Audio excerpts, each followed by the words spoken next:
Hello and welcome to another episode of Build Back Better.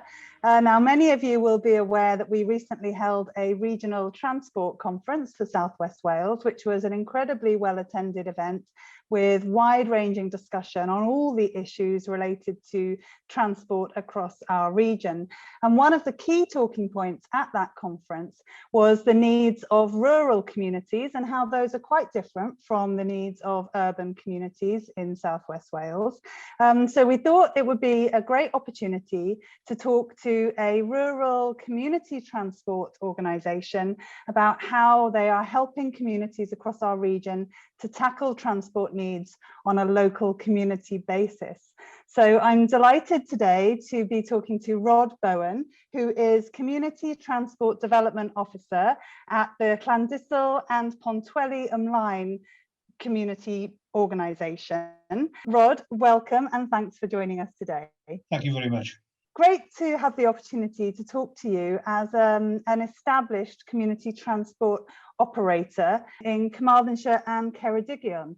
Tell us a little bit about the background of the organisation and why it was needed. Why was it set up in the first place? Thank you.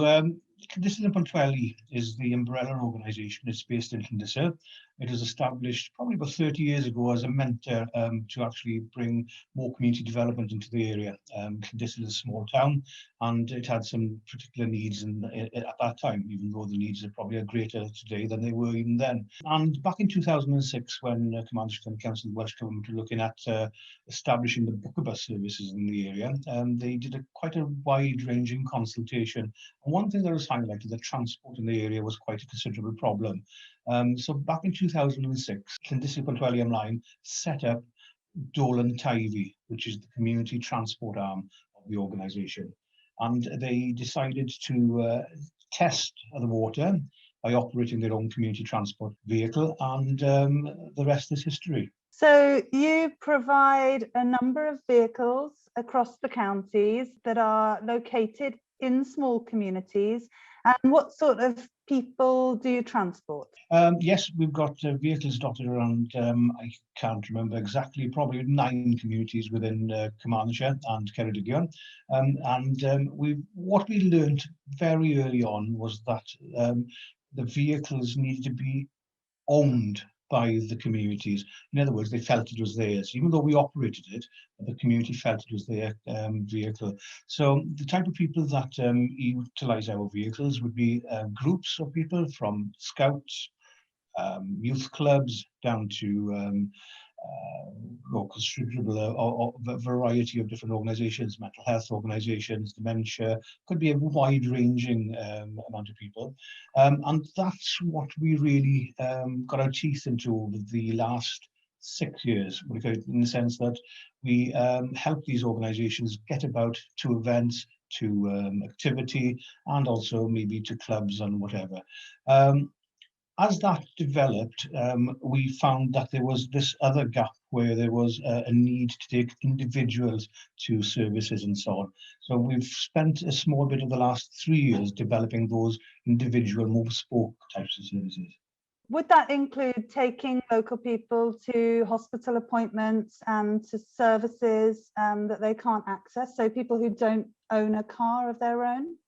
That's certainly the case. And what we've done over the last 4 years is actually put smaller vehicles within communities, develop the capacity of the community to utilise it by training drivers, identifying volunteer drivers in the first place, then getting them trained to the correct standard. And then we arrange all the bookings come to us. And then we sort out the driver maybe and the vehicle and make sure that they can get to services such as hospital, doctor's appointments, opticians, could be even the hairdresser, it could be a bit of everything really. Anything that's basically looked upon as social journeys, essential social journeys. It's a real challenge, isn't it, for people living in very rural areas. There just aren't the bus services, let alone rail services, to meet those needs. And if those essential services are located in nearby towns, this was a real issue that was highlighted at our conference. There's no way for people to to get to those things? And do you think it's also a matter of tackling social isolation and exclusion? It's certainly with social isolation is a huge problem. Bus services, there's only a finite amount of money, and there's only a finite amount of time to actually get to people to actually pick them up, in a sense. So what we find is that there are many people, for whatever reason, but mainly where maybe somebody's moved into the area, moved in exceptionally fit and young, retired reasonably early.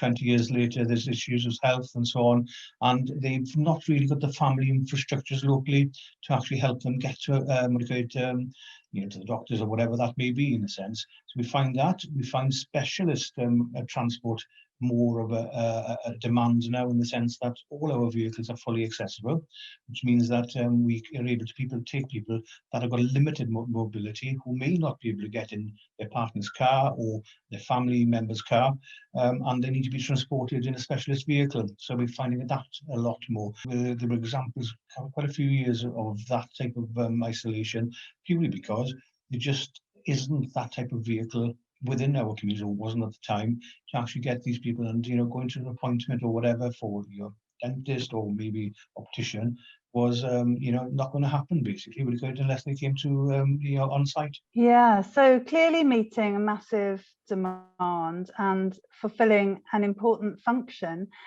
How is a community transport organisation like yours funded? Where does the money come from? It comes from a variety of sources, but being in the voluntary sector, as most people in the voluntary sector be fully aware, you're always struggling for money, because basically you're dealing with some of the most vulnerable people with the least money in society, and we've got to then address that by actually making sure that our services are addressing the social needs at a cost that's affordable to the passengers. So that's what we do. So we've got a mix of funding. 60% of it comes in from income generated from transporting people around, because we pay for it. And the other 40%, which is the most difficult to get hold of, is through grant funding and different projects that we pull in over the years. And I suppose that's where your organisation has had to become really quite good at drafting those kind of grant applications and making the case for that funding, and that's the huge barrier to entry, I suppose, for communities that are looking at this sort of provision. So is my understanding correct that you work with smaller communities to help them apply for the funding that they might need to get a vehicle for local needs? We were told many years back, you need to do much more partnership working, and we hadn't realised what we were actually doing. We were doing partnership working, but we hadn't realised it.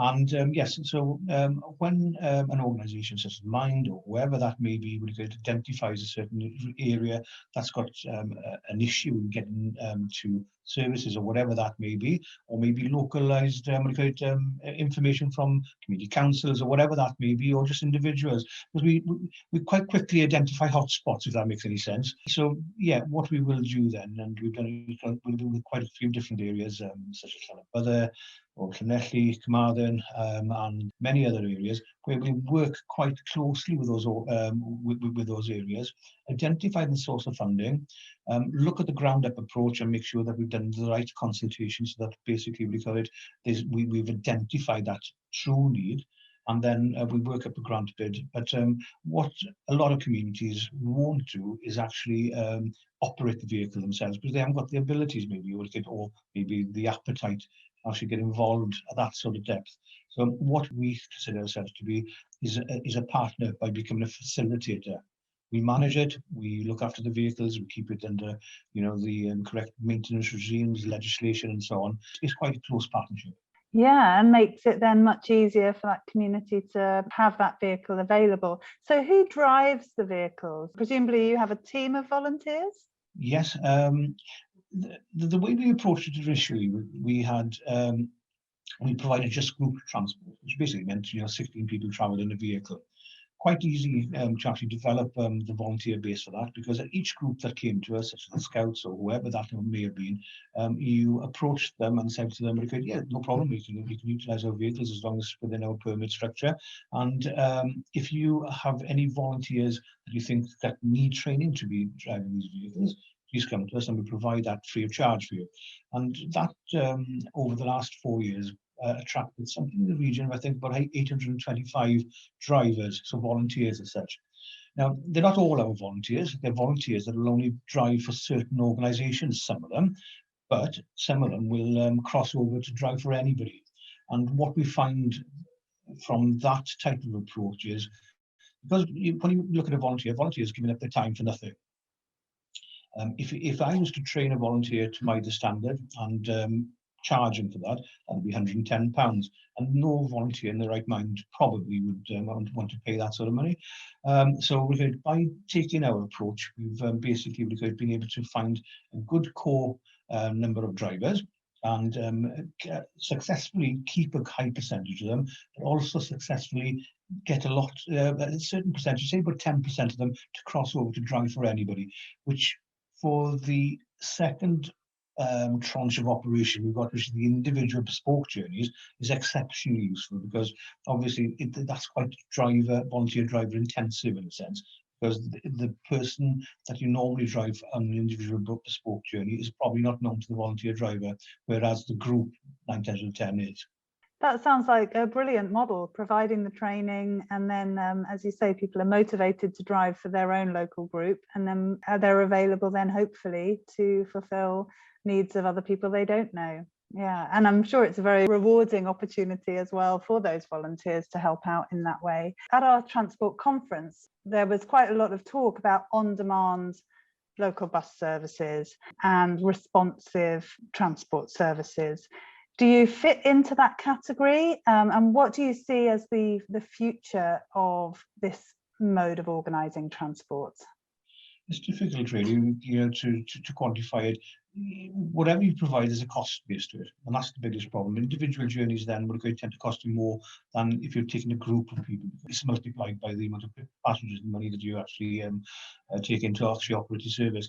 And the problem for rural transport is because everybody's needs is different, everybody's appointments is a different time, and so on. So collating all that and getting it all together is very difficult. With the new model we've just adopted, where we're placing smaller vehicles within communities, we're putting smaller electric vehicles into communities, 7-seater, fully accessible with a wheelchair. The community itself has got a sense of responsibility in taking individuals then maybe to the next bus stop, maybe, or maybe just taking them direct to service, depending on the need of that particular passenger.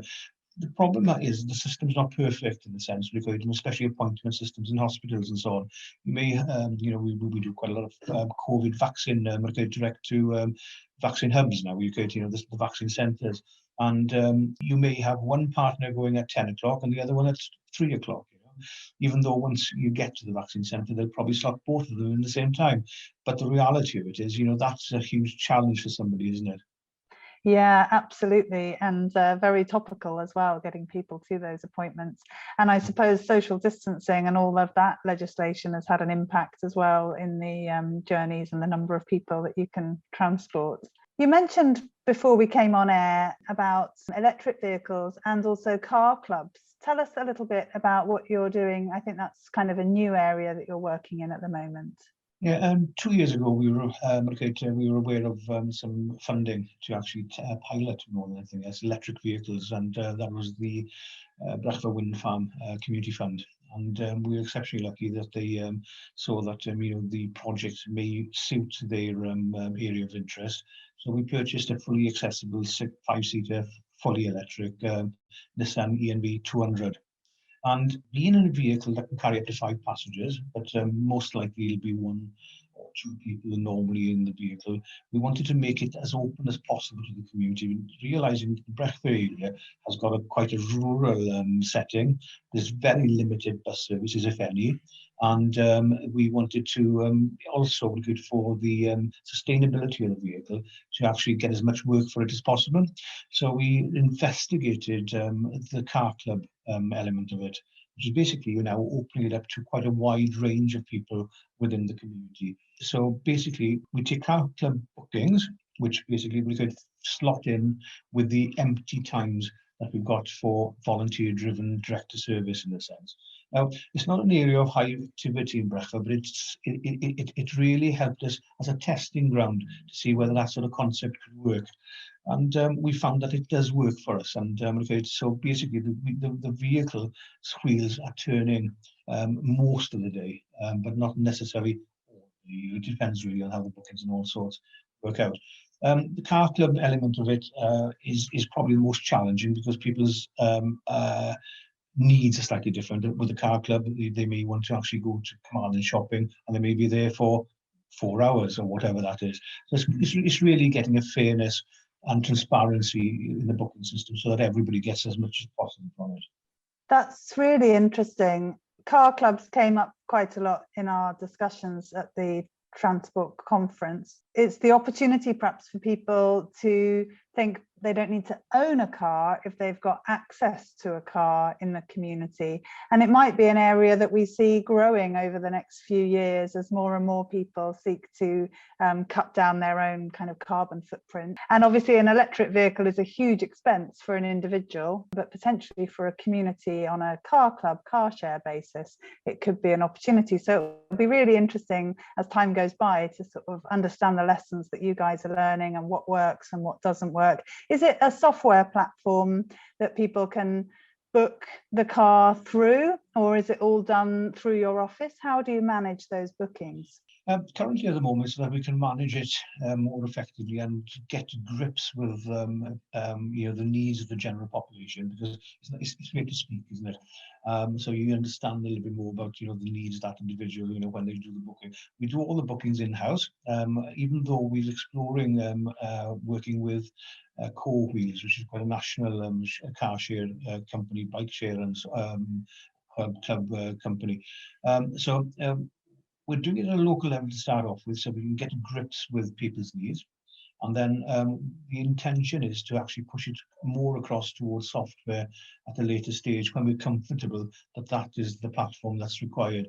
But what we found from community development, I suppose, is that by getting to know the personalities, getting to know the people that you're actually dealing with and working with, you can then fine-tune the product to actually, do what they want to within reason.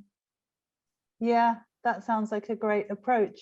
And what about charging of electric vehicles? Do you operate the charging points as well? And is that a challenge in a rural area?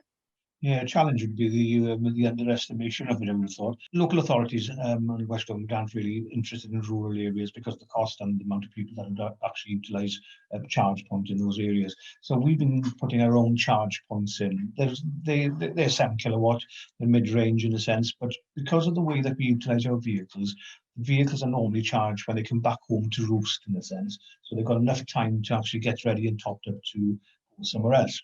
But what we have also done, we've identified some key areas where those vehicles are going and put some charging infrastructure in at those locations, so that the driver, when they get there, can charge and top up, in a sense. There's been a bit of a challenge because obviously the platforms for charging vehicles are all different. There's no real common standard, there's also this risk that when a driver turns up, i.e., say, for instance, from Clydesdale to Aberystwyth, that the charge point in Aberystwyth doesn't work, and that would be a disaster in an electric car. But saying that, though, we've been working with the national company now on fuel cards, and so we've got electric fuel cards in the vehicles, as well as operating our own small network of rural charge points. Massive challenge, isn't it? And we're hoping to see much more investment in electric charging points across the region, but it is a difficult one because the demand isn't there. It's chicken and egg, I think, that particular challenge. Yeah, it's definitely a chicken and egg, and for us it's been a huge learning curve, because there's quite a few national companies that will actually fit charge points in, grants and all that sort of stuff that you consider as well. There's not a lot of advice out there, so we've had to really find out ourselves how we get these charge points, and you've got the telematics and so on that you've got to put into these units and so on. All our charge points are public access. So basically, if somebody turns up in Brecon Village Hall, or if it's Llwni or whatever that may be, they are able then to charge their car up using an app So all our car charge points are app-based and open to general public. That was quite a learning curve for us because basically we didn't know anything about it, and we needed to get to grips how we were able to reimburse people for the electric used, and the rest of the things that came with it. It's quite a complex platform to actually manage, and quite costly as well. Once you put the charge point in, that's one capital cost. There's an ongoing charge then for getting the telematics and so on back to ourselves and through the companies such as Rolex and so on. Very steep learning curve, and one of the things that we're really interested in For the Region is making sure we're all aware of who's already gone on these learning curves, so that other communities and individuals and groups that are thinking, right, we want an electric charge point, we want a car club, we want to start a community transport organisation, that we're not reinventing the wheel, as it were, that people know who they can get in touch with for advice and just sharing what you've learned. So it's great to have the opportunity to talk to you today, Rod, and presumably you welcome that, do you, from other groups across the region to find out more from your experiences? Yes, certainly do. We get calls from just about everywhere, to be honest. We've got, for whatever reasons, whether it's operating small minibus lights or whether it's operating electric vehicles. We've got no problem in sharing our experience. It's great to be able to talk to other people, and other people also bring out new ideas to the table in a sense. So we welcome that, and it's the voluntary sector is a well-meaning sector, but saying that we've got to be also innovative in the way we move forward, so that we're able to address the needs of our rural communities, but be totally aware of what those needs are, in a sense, rather than actually looking for a self-funding grant which actually keeps us in employment or keeps the organisation going. Is what's really needed within our communities. We need to listen and learn a lot more from those individuals. I think that's a really important point to end on, and I think that's come through very strongly in what you've said, is actually not making any assumptions about what communities might need or what might work, but actually on the ground, talking to people, getting to know the local needs, and being really in touch with the specific needs of different groups and different communities, and the appetite for sharing that wisdom then more broadly and sharing the benefit of your experience. So to our listeners, I'd encourage you, if you have got an idea about a car club or a community charging point or a community transport initiative, get in touch with us and we'll put you directly in touch with Rod and the Dolen Teifi community transport team, and let's hope that we can see much more of this sort of stuff happening across our region as we seek to decarbonise our regional transport infrastructure, but also better meet the needs, particularly of rural communities across the region. Thank you, Rod. It's been really great to hear from you. Fantastic work that you're doing, and thank you very much for your time. Thank you very much. Okay, thanks all for listening. Tune in again next week for another conversation from us here at For the Region, and in the meantime, enjoy your week. Bye for now.